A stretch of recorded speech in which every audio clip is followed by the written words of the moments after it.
Does everybody have a good morning? Okay, I'm gonna try and keep this energetic because God, outfielders need some love. A little backstory on me as an athlete. So I grew up. I started pitching probably when I was 8, and that was always kind of my position. And then I played infield, and so I was always that pitcher, infield, middle infield, shortstop kind of athlete. Always very athletic, and I just kind of thought that was going to be my path for as long as I was going to be playing. And then when I hit 18 and under, I was 15, so I was a sophomore, so I was going to spend 3 years there. I was with a coach who was very good, very strategic, knew the college game. He had sent a bunch of athletes off to college, to the top level colleges, and so his goal for us was to kind of groom us to be able to play at the next level. So he took me from shortstop and he put me in the outfield. And at first I was like, I'm not really feeling this because I'm a pitcher shortstop, that's kind of my deal. But as you know, you look at college and there just aren't pitcher shortstop kind of people. There aren't many positions on that infield that you're comfortable switching in and out because there's such camaraderie. So put me in the outfield, I learned outfield, and it turns out that was kind of my saving grace throughout the rest of my career, because even though I was the pitcher, all through UCLA I was the pitcher, but when I was in pitching I was playing the outfield.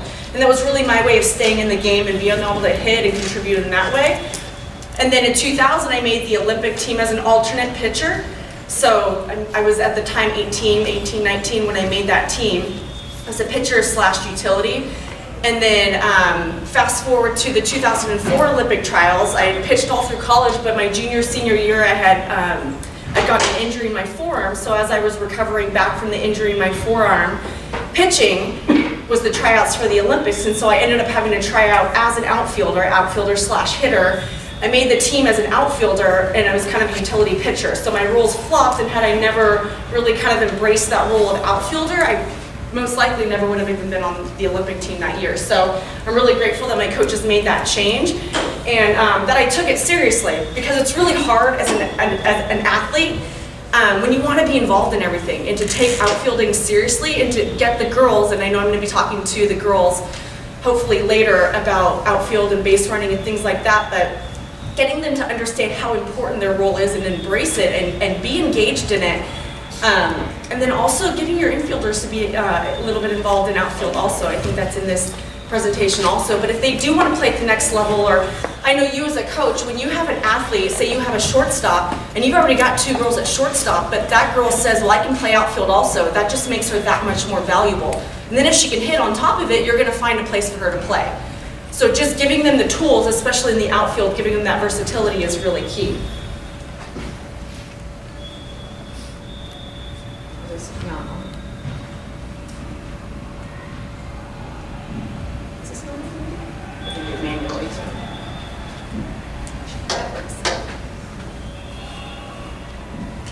Okay, so going over some of the skills in the outfield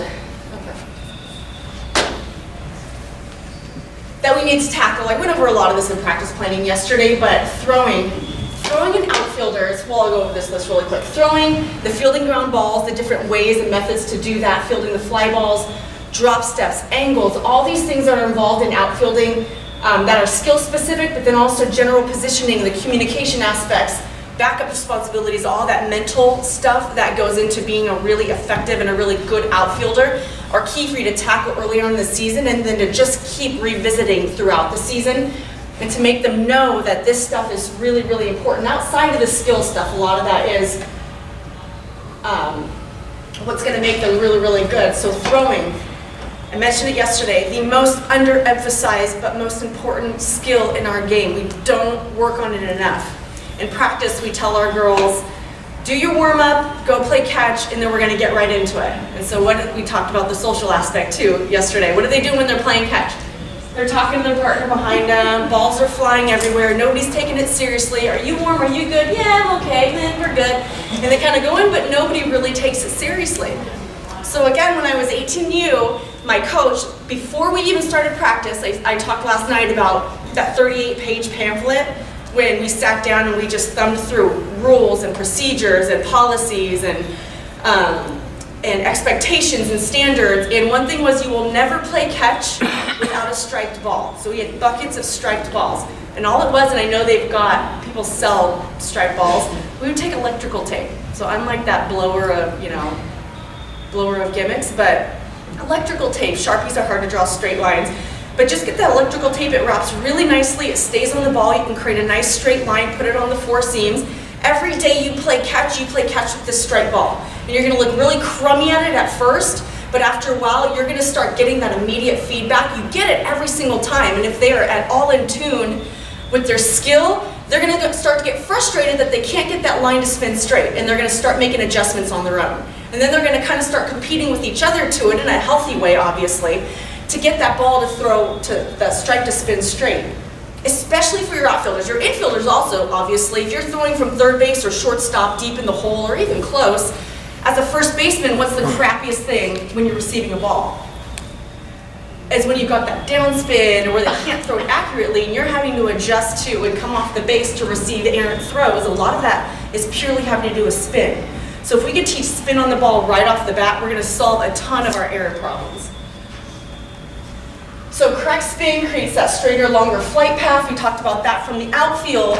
Strong arms. I know you have these outfielders. They get up there, they put all their strength into it, but they've got a lobbing throw, and so it dies and it takes about 4 or 5 hops.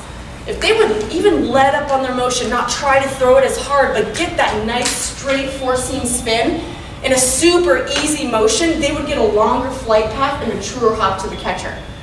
So you have to put the time in to practice this because they have to feel it. As we think as an outfielder, when I'm deep, I've got to put everything into this throw and muscle it through. You got to be smooth and just get that good whip and nice spin on your ball. And then again, just encouraging that purposeful warm-up. Really encourage that strike ball.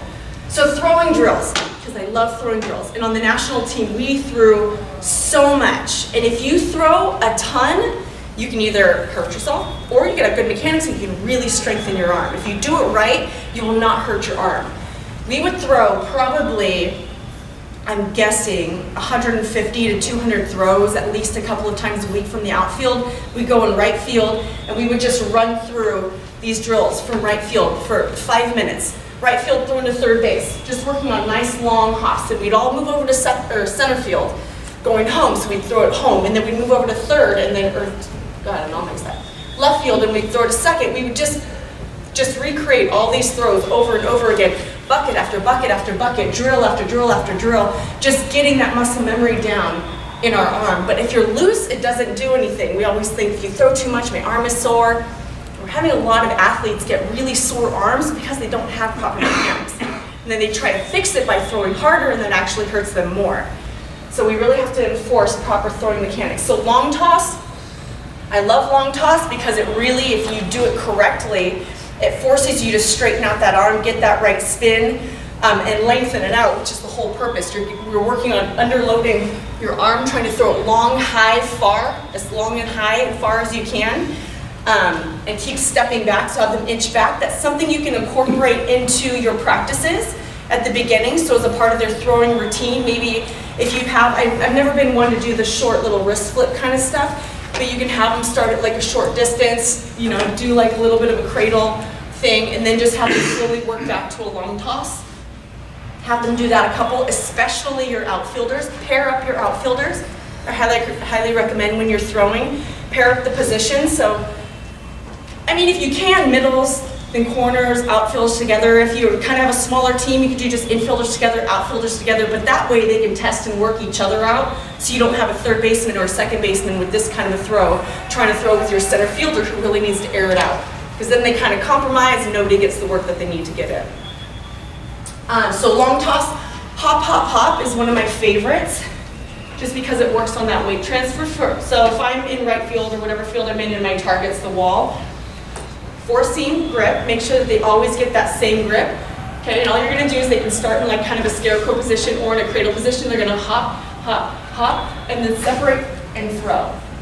Okay, so it's working on that weight transfer. So to the target, to the target, to the target, transfer, make sure that they're going out to the target, and then throwing and following through.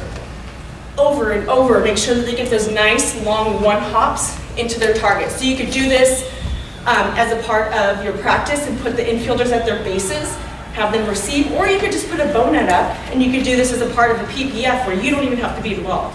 As long as you kind of get the rhythm, they know kind of what they're doing, and you've prepared them for it, you can just put it as a standalone while you're working with the infielders, put the outfielders in the outfield and have them do their long throws.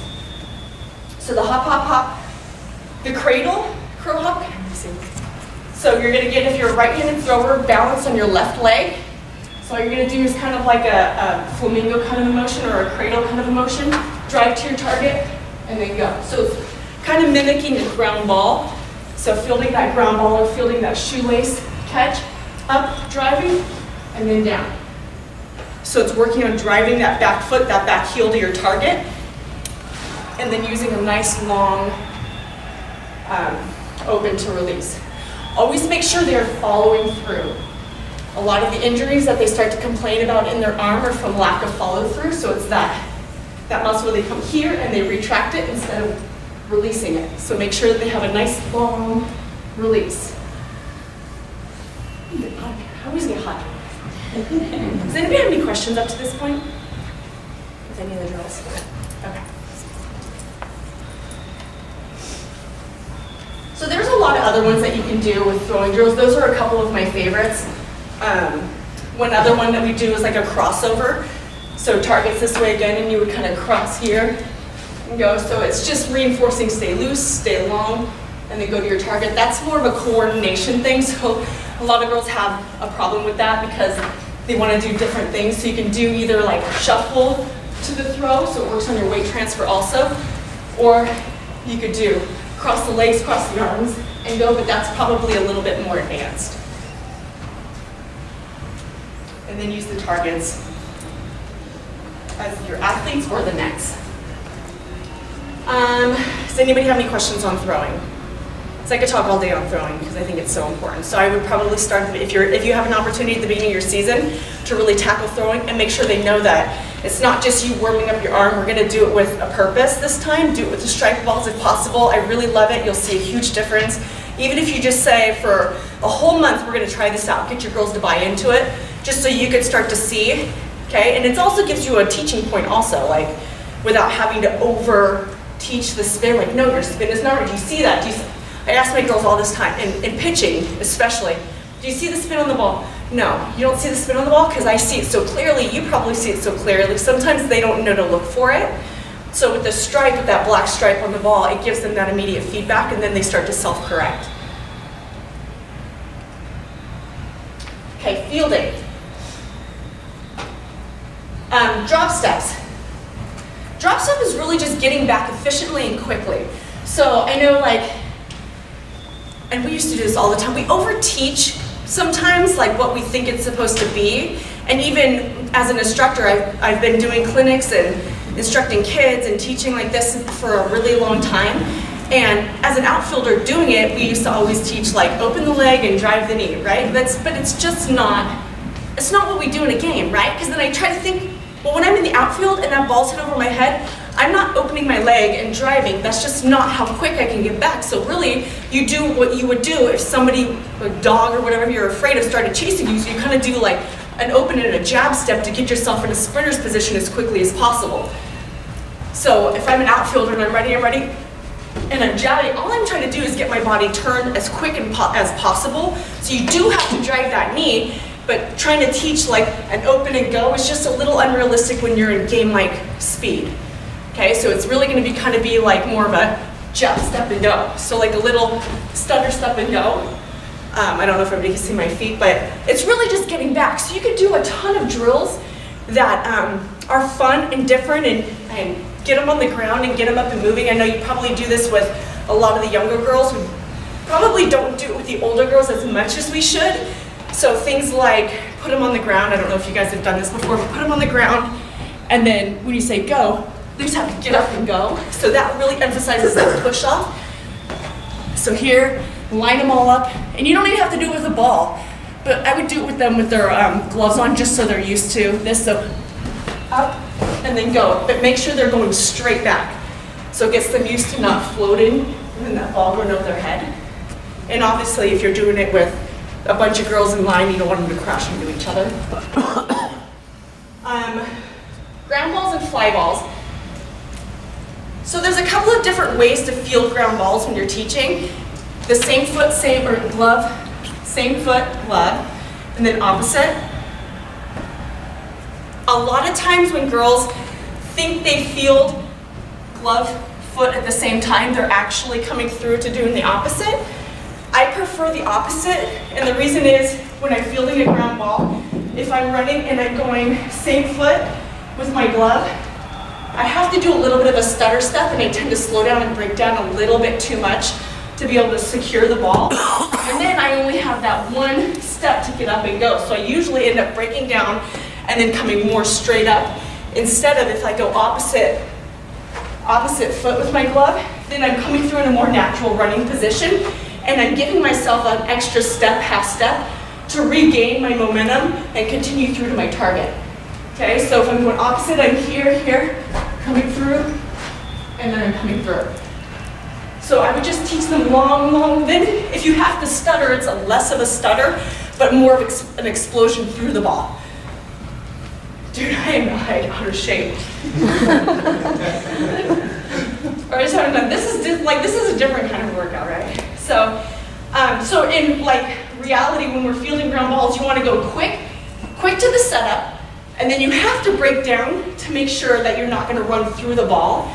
Okay, or if depending on your field conditions, I know we don't always play on great field conditions. They make sure that the infield looks really nice for the infielders. They're like, oh, outfield, watch out for that sprinkler hole, and there's a puddle in right field, don't worry about that. We kind of get like secondary help. So we want to get quick to the setup. So if my ball is kind of in this area, I want to get myself lined up as quick as possible, and then I need to make sure that my timing's down before I come through and come quick. So you're quick, and then you kind of break down a little bit, not to a stop, not to anything slow, but just so you can get proper timing, and then you explode through that ball once you're confident in where you're going to get it, and on the hops and all that stuff. And obviously it depends on runners and where they are in the positions and the score and all that stuff also, as to whether you could really take a risk on it, or if you have to be a little bit cautious. Not blocking cautious, but keep it relatively close to you cautious. So I would practice both ways with your girls. So same arm, same glove. I don't like you saying same glove. Or opposite. And then just kind of get them to start to understand what they do.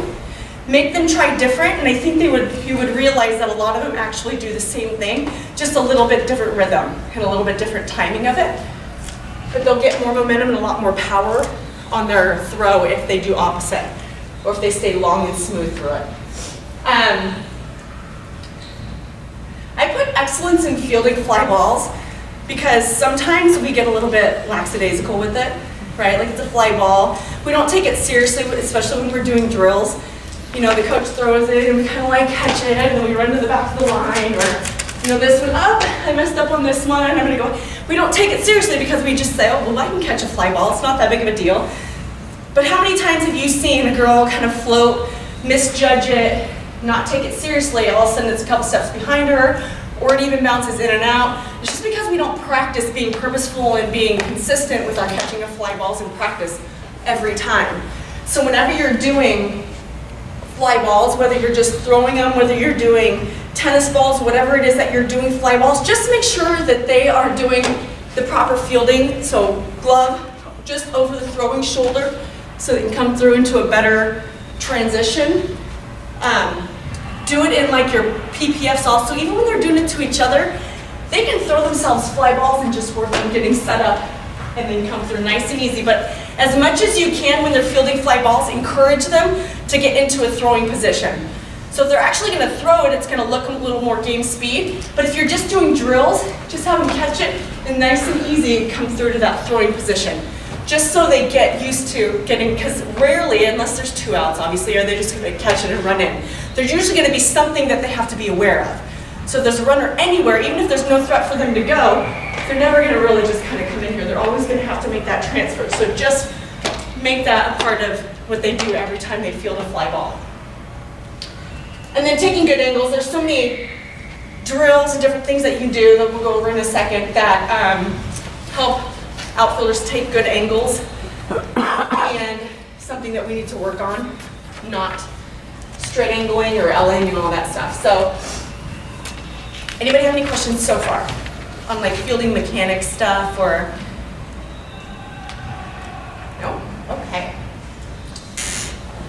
basic and fun. Fielding girls, I don't know how much fun it is for them, but these are some things that are fun for me that kind of keep it different. So again, I don't know how involved you are or you get with your outfielders, because I know it's hard. I've been an outfielder for a long time. I've been really fortunate to have staffs that have multiple coaches. So we always had an outfield coach, so there was always something for us to do. Sometimes it was more monotonous and kind of boring than other times where it was very engaging and fun. Sometimes you have to do the monotonous and boring things, and you have to do it over and over and over again, even though we hate it, but it's just like the infielders and they're just doing ground balls over and over. We just have to reinforce those skills. But then there are ways to continue getting reps, but kind of change the mood a little bit. So if you have, if you're a single, how many of you don't have another coach on your staff? Okay, then everybody's lucky except for you. Because that's hard. So you're just gonna have to find a way to give the outfielders some love sometimes and make the infielders fed for themselves, or put the outfielders or the infielders in the outfield. I don't know, did you ever do that? I put them all out there because they're gonna be like, I don't want to do outfield, but again, if they want to go anywhere beyond the level that they're at, every little tool that they have is going to make them more valuable. So yeah, you like to hit, and when I hit, I already have 2 second basemen ahead of you. Do you want to play outfield? And I've had girls, when I ask them that, they're like, no. They just don't want to, you don't want to do anything? If you can't do that one thing, you don't want to do anything? Like, I don't understand that mentality, but if you've got a variety of tools in your tool belt, the coach has so many options, you're so much more valuable and you're so much more likely to be used than if you've got one skill. Because you've got to be really good at that skill if you're going to have one skill. So no ball drop step. This is not as fun. That's not the fun part of the basic and fun. This is basic. So no ball drop step footwork. This is stuff that we did every single day on the national team that you would think like, oh my God, this is a 10-year-old drill. But we would just, it was part of our PPFs. We warm up, we would do, whatever we did, we would throw, and then outfielders would go to the outfielder, infielders would go to the infield, our outfield coach would kind of be roaming, but we just ran this all by ourselves, and all we did was everybody gets on the foul line. We would go like 3 sideways depending on how many people we had at the time, and we would just get our feet moving, and then we'd get back and switch our feet, and then just practice coming through. And then we'd run back, we'd get on the line, okay, other way, go, come back, switch our feet, come through. And we would just do that over and over, and then we go, okay, everybody, we're gonna go angle, so we go, and we'd go to an angle, and we practice catching angle, and we go the other side, and that took a good 3 to 5 minutes for us to just do that on our own. And then the coach would come out, and we'd kind of do the same thing, and now we would do it with the ball. So we'd get in a line, coach would be right there, we toss him the ball, get our feet moving, go, he'd throw a fly ball, we'd get ourselves under it, and practice coming 3 steps through. We wouldn't throw it obviously, because he'd be close. But he would be right here, we'd be right here. It's super short, a lot of repetitions, but every single day we would do that. And then he would start stretching us out a little bit. So if we were going more of an angle, we'd get going, and then we'd catch over the shoulder, or we would go straight over, and then he would switch, or we would dip the head. So a lot of just different things that you can do in a short amount of time and very close.